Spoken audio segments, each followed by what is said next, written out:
Bueno, muy buenas noches a todos, estimados estudiantes. Este es el video correspondiente de esta sesión para la unidad temática número 2.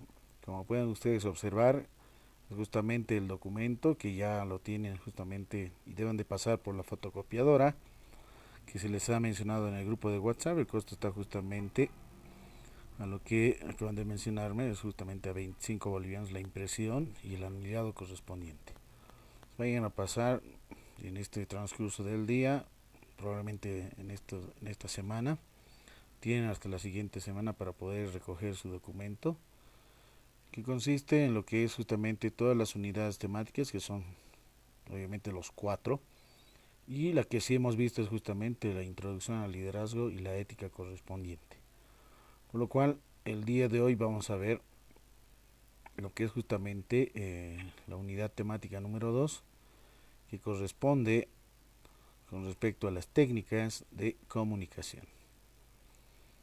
Muy bien, para esta situación es muy importante tomar en cuenta las técnicas de comunicación. Como objetivo se contempla en identificar las diversas técnicas de participación, debates, comunicación, oratoria y recursos retóricos para la toma de decisiones, a través de algunas actividades que también se los va a dejar justamente para el día de hoy, en el que sí puedan justamente elaborar algunas actividades con relación a la comunicación. Muy bien, como ustedes pueden observar en el documento, y obviamente ustedes ya van a tener el cuaderno de trabajo para hacer el seguimiento correspondiente.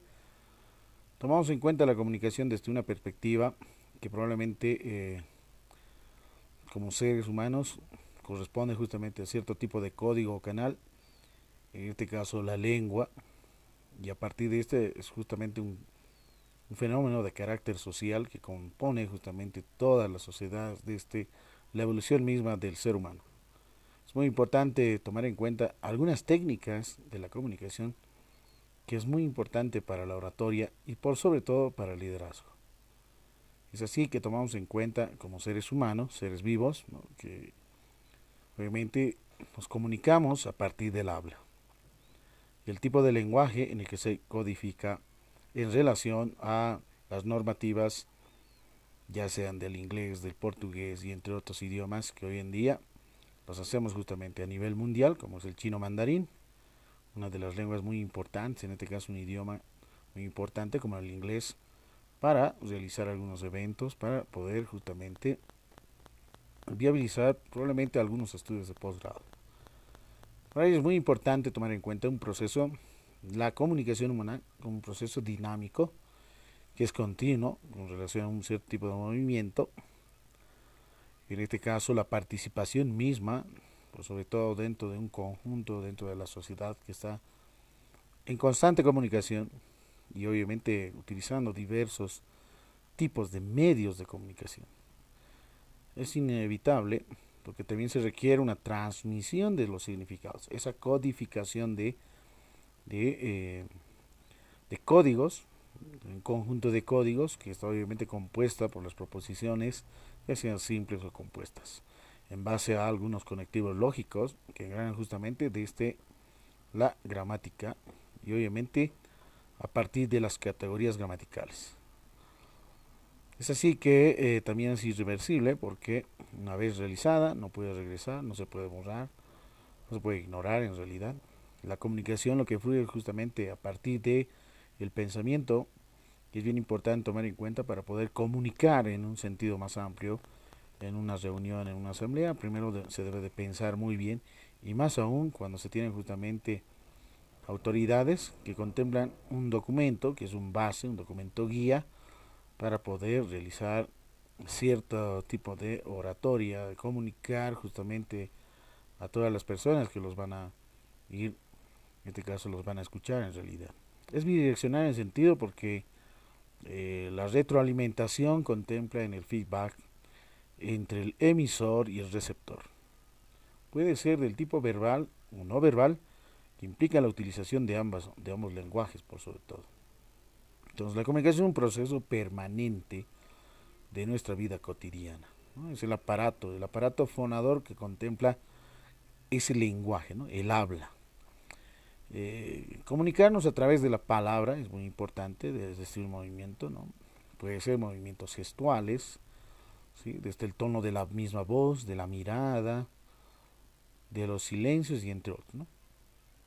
Tanto cuanto hacemos comunicación justamente, ya sea de forma intencionada o no, todos hacemos y percibimos justamente el medio, la codificación del mensaje a través de atribuyendo justamente, ¿no?, ciertos significados de nuestros actos, de nuestras palabras, que vayamos construyendo mentalmente, y a partir de eso el aparato fonador fluya y codifique justamente hacia el receptor. La comunicación no solamente se limita a un intercambio de información, sino más bien es una forma en que establecemos las relaciones, y las relaciones, por sobre todo, relaciones humanas, las relaciones públicas, las relaciones sociales, ¿no?, de manera, en este caso, en el que implica en mostrar, ¿no?, en el que tratamos de comunicar e informar, y es bien importante hacer la diferencia entre comunicación e información, que son dos conceptos muy importantes, ¿no?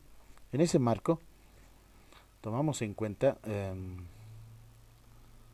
la influencia misma, ¿no?, cómo el ser humano interactúa con los otros, con los demás, como ser, obviamente al ser un ser social, biopsicosocial, humano, que contempla justamente en un marco de relación que produce la comunicación características complementarias desde la simetría de los intercambios comunicacionales. Las relaciones complementarias están basadas justamente en la conducta, ¿no?, vale decir, quienes participan de la comunicación. Existen distintas posiciones, en este caso dos, ¿no? Podemos decir posiciones primarias y posiciones secundarias o inferiores. Es importante identificar la relación, el tipo de contexto en el que nos encontremos, ¿sí?, como puede ser un contexto entre un profesional de medicina con un paciente al realizar un diagnóstico. Existe una comunicación de, obviamente, de recolección de datos en base a un diagnóstico determinado, ciertos efectos que contemple en la persona o en el sujeto que sí tiene algún cierto tipo de síntoma. Entre el profesorado y el alumnado corresponde justamente ese proceso de enseñanza-aprendizaje, es decir, la comunicación de transmisión, en este caso, ¿no?, de conocimientos, saberes, experiencias que son muy importantes para el desarrollo y fortalecimiento. También en la misma familia, entre padres e hijos, entre padre y madre, etcétera, también existe justamente ese tipo de relación, como también dentro de una institución, ya sea o una organización, entre el superior, va a decir, y el subordinado, ¿no? El superior es aquí justamente el jefe o el director o el gerente, con relación a los planteles, ¿no?, el plantel operativo, administrativo. Entonces la conducta de cada uno favorece la del otro y es una especie de mutuo encaje. Nadie, en este caso nadie, de quien participa impone a otro una relación complementaria. Es así que las relaciones, por ejemplo, las simétricas, ¿no?, por su parte se basan en la igualdad, a diferencia de la anterior, de las complementarias, ¿no? Las simétricas en la igualdad porque el resultado de un contexto, como por ejemplo la comunicación entre hermanos, ¿sí?, es simetría, la comunicación entre esposos, amigos, trabajadores del mismo equipo, son algunos de los ejemplos de este tipo de relaciones.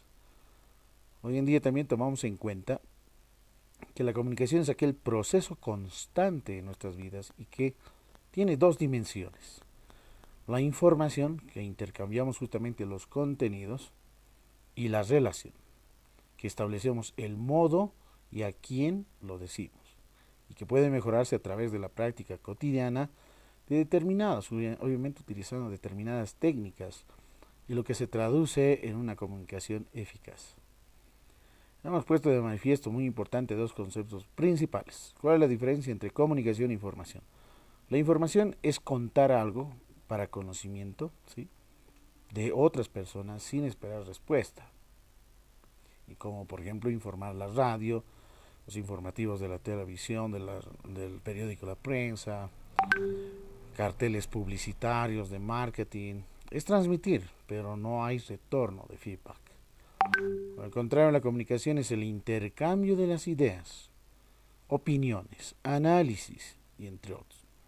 Nos comunicamos en el transcurso de una relación, en una conversación con nuestra familia y amistades, en una asamblea, entre otros eventos que existan, ¿sí? Y es transmitir y recibir, es decir, existe un retorno, existe el feedback.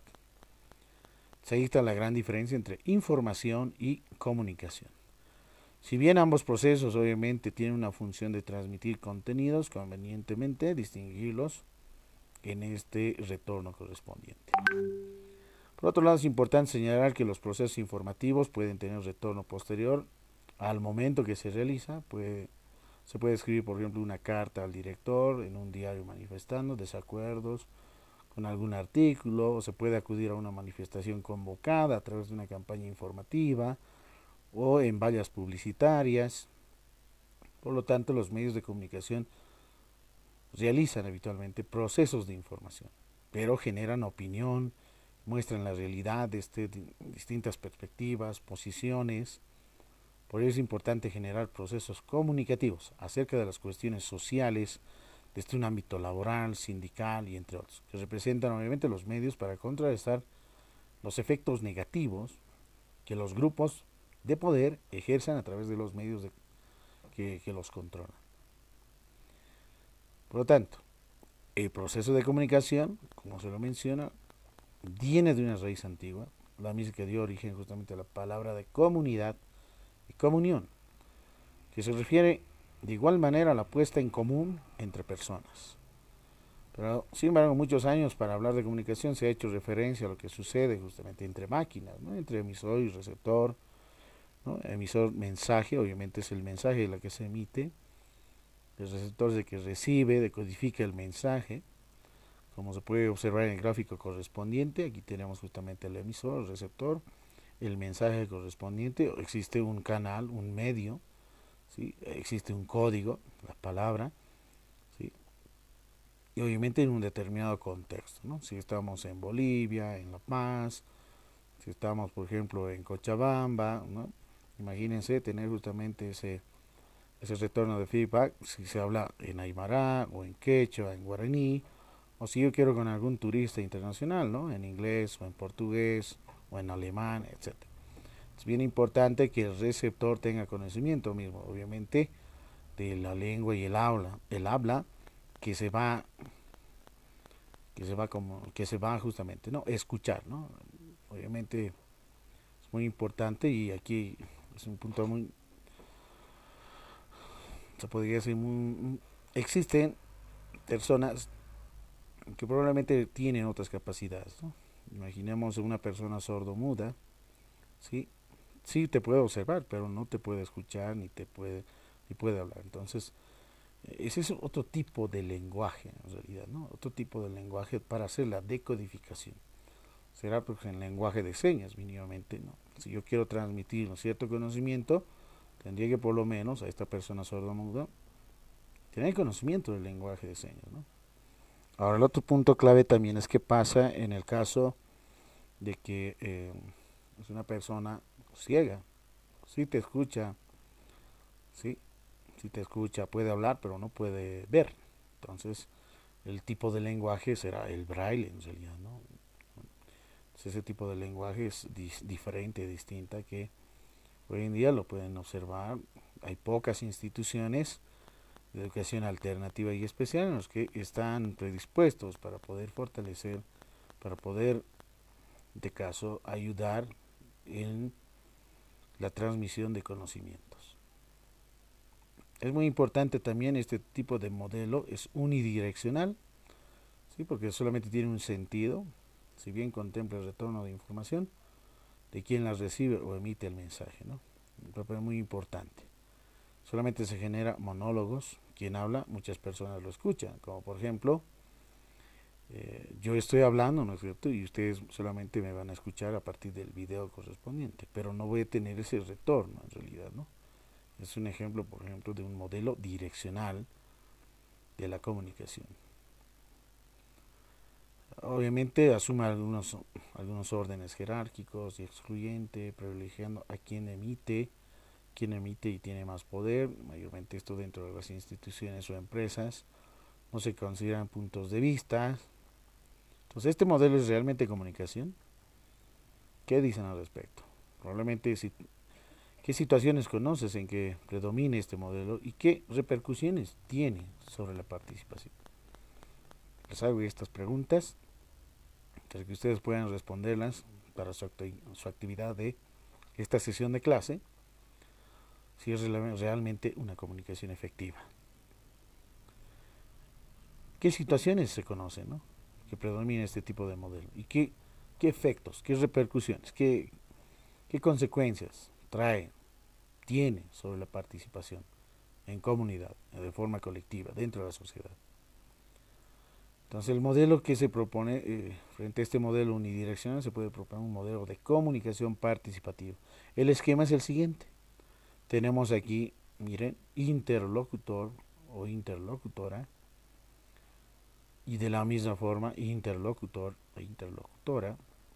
Existe código canal corresponde a cierto tipo de diálogo en un determinado contexto. Este es el modelo de comunicación participativa y el anterior era el modelo unidireccional. La horizontalidad, bien importante, no hay emisores ni receptores, los excluimos, solamente existen interlocutores en igualdad de condiciones. La inclusión es un proceso que invita a participar especialmente a aquellos sectores que estén en este caso fuera de los medios masivos o tradicionales. La integralidad, como el diálogo entre las personas, la comunicación considera los sentimientos, la historia, las experiencias, la axiología de los valores y entre otros. En síntesis, este modelo busca que quienes dialogan sean protagonistas de los procesos de comunicación, apropiándose tanto de los mensajes como de los medios disponibles. ¿Qué tipos de comunicación existe? Son los siguientes. La comunicación, justamente, ¿no? La comunicación interpersonal. Es la que produce entre dos personas o un grupo muy reducido y en ella intervienen los cinco sentidos. Y suelen producirse un retorno, en este caso el feedback, inmediatamente. La comunicación colectiva se produce entre una persona y un grupo de personas o entre dos grupos de personas. La comunicación colectiva. Esa es la característica principal. La comunicación de masas es la que circula a través de los medios de comunicación, ¿no? Medios de comunicación públicos, ¿no? Que mayormente los ven a diario en los periódicos, ¿no? En los noticieros, a nivel nacional, a nivel internacional. Por otro lado, atendiendo desde el canal y código, hay al menos 4 tipos de comunicación, como por ejemplo la comunicación verbal o el diálogo, que representa una conversación recíproca, ¿no? Entre las dos partes. Tiene como código la lengua humana. Las conversaciones cotidianas con los familiares, con las amistades, en el trabajo, en las asambleas, en las reuniones, en el sindicato, en las negociaciones, etcétera, a través de ese canal directo, ¿no? Del aparato fonador, que es la voz. La comunicación escrita utiliza al igual una comunicación verbal, la lengua como un código, pero el canal es un medio escrito, puede ser una hoja informativa, un acta de reunión, una carta, entre otros. Se traduce también en una comunicación indirecta, mediatizada por recursos escritos. La comunicación no verbal es esta categoría de comunicación que incluye una comunicación a través de enviar y recibir mensajes, pero sin palabras, que transmiten a través de expresiones faciales, contacto visual, gestos, la postura, el lenguaje corporal. De hecho, la comunicación verbal, en este caso, es distinta a la no verbal, ¿no? La comunicación visual es otro tipo de método de transmisión de ideas, de información, que se relaciona principalmente con las imágenes, que incluye signos, tipografías, dibujos, diseño gráfico, ilustraciones, los colores, recursos electrónicos y entre otros. Otra parte que va a distinguir también dentro de de las organizaciones entre la comunicación que se realiza a través de estructuras y dispositivos establecidos. En efecto, se lo conoce justamente como comunicación formal. Y las que se realiza fuera de tales dispositivos de forma espontánea se lo conoce como comunicación informal. Entonces, en el análisis organizacional de una institución educativa, de una organización, de una fundación, de una ONG, es muy importante contemplar, ¿no?, ambos tipos de comunicación, que a menudo hoy en día, bajo los formalismos, se presenta justamente, ¿no?, un CITE, una misiva o una carta o una solicitud para poder justamente contemplar cierto tipo de entrevista, de trabajo, de entrevista con el gerente, con el director, probablemente, ¿no? Probablemente tratar de informar, ¿no?, o comunicar o dialogar ciertos aspectos. Las técnicas de participación, las que principalmente y usualmente se utilizan, son las siguientes. Las técnicas del debate. ¿Cuáles son? La mesa redonda, el panel, foro, Philips 66, Philips 6.6.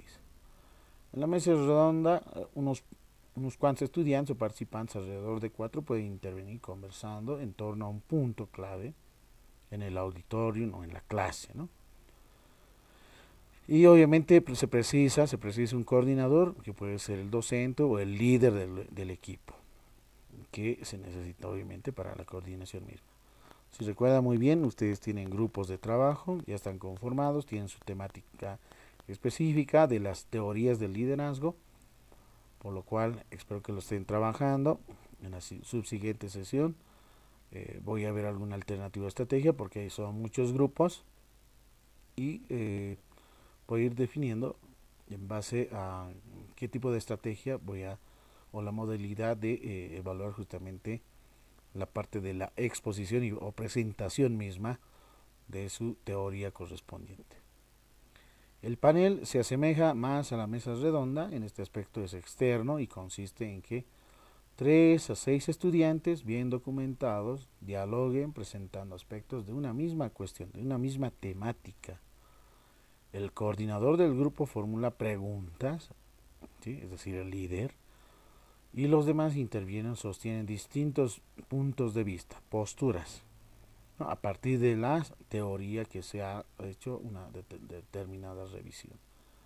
El panel y mesa redonda son medios eficaces en una enseñanza más aún crítica, propositiva, fomentando obviamente una educación para la reflexión y obviamente la madurez del educando, es decir, del estudiante.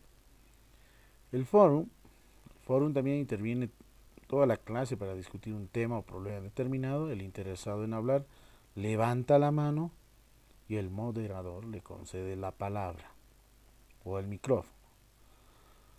Actúan justamente desde la técnica Philips 6.6 equipos de 6 integrantes que duran 6 minutos y tratan cuestiones de la vida práctica que supongan tomar decisiones. Se cultiva cierto tipo de originalidad. En realidad, la técnica Philips 6.6 actúa en un grupo grande, si bien está dividido, ¿no? Como por ejemplo el curso es muy grande, entonces una estrategia buena sería conformar en grupos, ¿no? En 6 grupos de 6 integrantes. Aquí tenemos algunas técnicas grupales para un discurso oral. En un simposio está formado por un grupo de expertos que desarrollen el tema o el problema desde diferentes ángulos o aspectos. El objetivo es, ¿no?, que suman la información, acumulan la información, aportan los conocimientos propios desde su especialidad.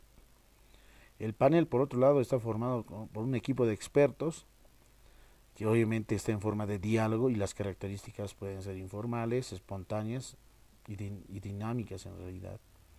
El objetivo de un panel es obtener una visión relativamente completa acerca de un tema de estudio, un tema o temática a tratarse. La mesa redonda está formada por un equipo de expertos y sostienen puntos de vista críticos, contradictorios sobre un mismo tema de forma sucesiva, y el objetivo aquí es dar a conocer al auditorio, a los demás, los puntos de vista divergentes, no necesariamente convergentes, divergentes. Es decir, varias ideas, varias posturas, varios resultados, ¿no? El Philips 66 o 6.6 está formado por un grupo grande que se divide subdivide en grupos de 6 integrantes, se discuten, se llegan a conclusiones y el objetivo es obtener información, opciones que pueden beneficiarse al grupo. Entonces esas son las técnicas grupales para un discurso oral que son muy importantes y que deben ser implementadas dentro de sus actividades correspondientes.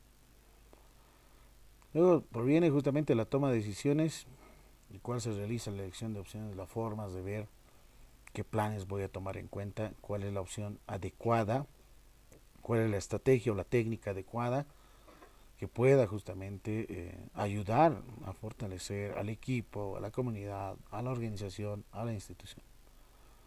¿Cuáles son los procesos de la toma de decisiones? Primero, definir el problema, el análisis de situación que se enfrenta, ¿no? Y el diagnóstico. Detectar algunas alternativas posibles de solución, prever los resultados, optar una determinada alternativa, medir, seguimiento, control, finalmente evaluar, ¿no?, las ventajas y desventajas de la decisión que se ha tomado. Entonces, ¿qué tipos de tomas de decisiones existen? Son varias en realidad, ¿no? Muchas veces tomamos de manera espontánea, periódica o constante de nuestra vida.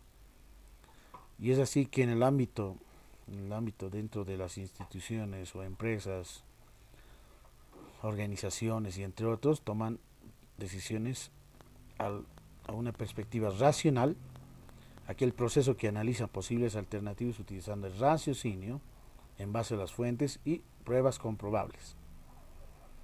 El intuitivo es otro tipo de toma de decisión, es el proceso en el que el individuo toma en cuenta la intuición, la experiencia personal, para volcar hacia las demás alternativas de solución. La toma de decisión personal, nosotros tomamos decisiones personales a partir de nuestro ámbito privado. Una toma de decisión de rutina es aquel proceso que realiza el individuo o el grupo de manera periódica, que suelen ser situaciones que no resisten de mucho análisis, ni se tratan temas tan complejos. De emergencia es otro tipo de toma de decisiones, aquel proceso de un individuo o grupo que realiza la forma de decisión de una situación nueva o excepcional. La toma de decisiones de grupo es muy importante también. En el consenso se realiza en conjunto de miembros de un grupo y prima obviamente, ¿no? Se toma la alternativa o la mejor alternativa que genere justamente, ¿no?, adhesión dentro del grupo, la misma satisfacción en realidad. La toma de decisiones individuales es aquel proceso que ejecuta solamente una persona de manera autónoma en un contexto, ya sea una organización o empresa. Y la toma de decisiones organizaciones es aquel proceso que realiza uno o varios individuos de un miembro de una organización para la toma de una decisión que repercute justamente a la institución. Bien, hasta ahí se tiene justamente.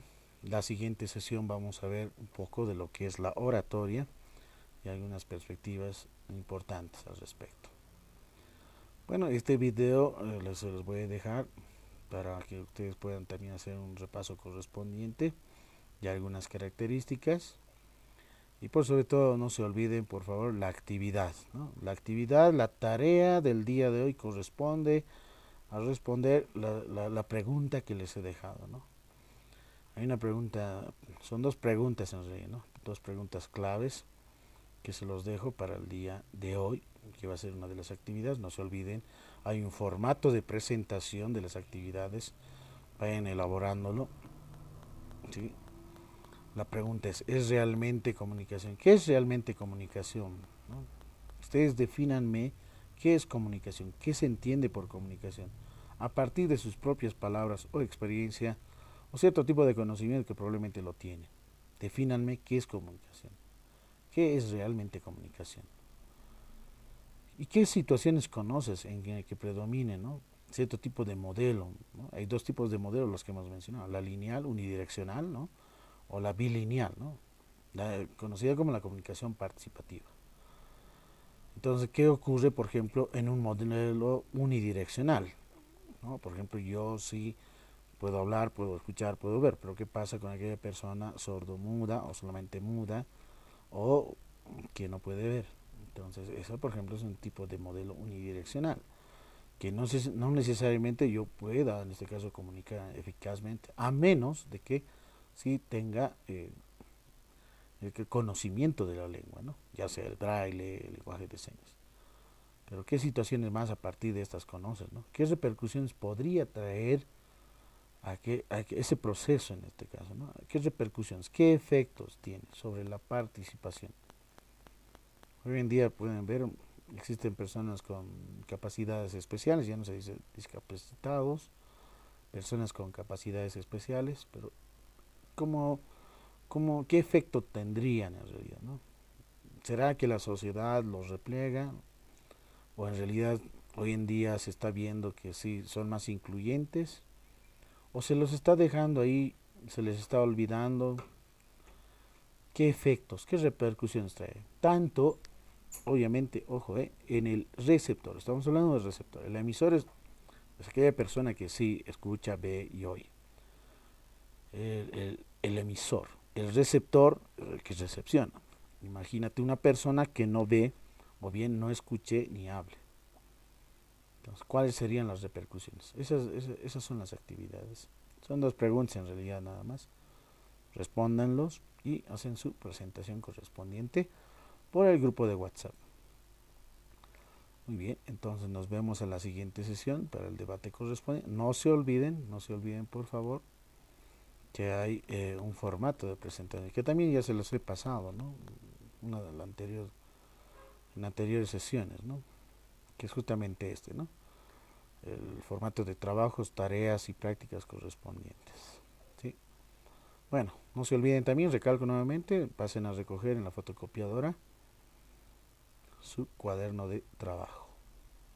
Y ojo, no se olviden a la hora de recoger, anoten su nombre completo, hay una lista en los que aquí los compañeros ya han recogido, ¿no? Lo voy a revisar la subsiguiente clase, en el caso el día miércoles de la siguiente semana. El lunes vamos a hacer cierto tipo de debate correspondiente que me interesa esta parte de la comunicación. Voy voy a ver si efectivamente me han podido dar algunas lecturas correspondientes al documento. En este caso estamos en la temática número 2, ¿no? En la unidad número 2, ¿no? Técnicas de comunicación. Bueno, nos vemos. Muy buenas noches a todos y hasta la siguiente sesión.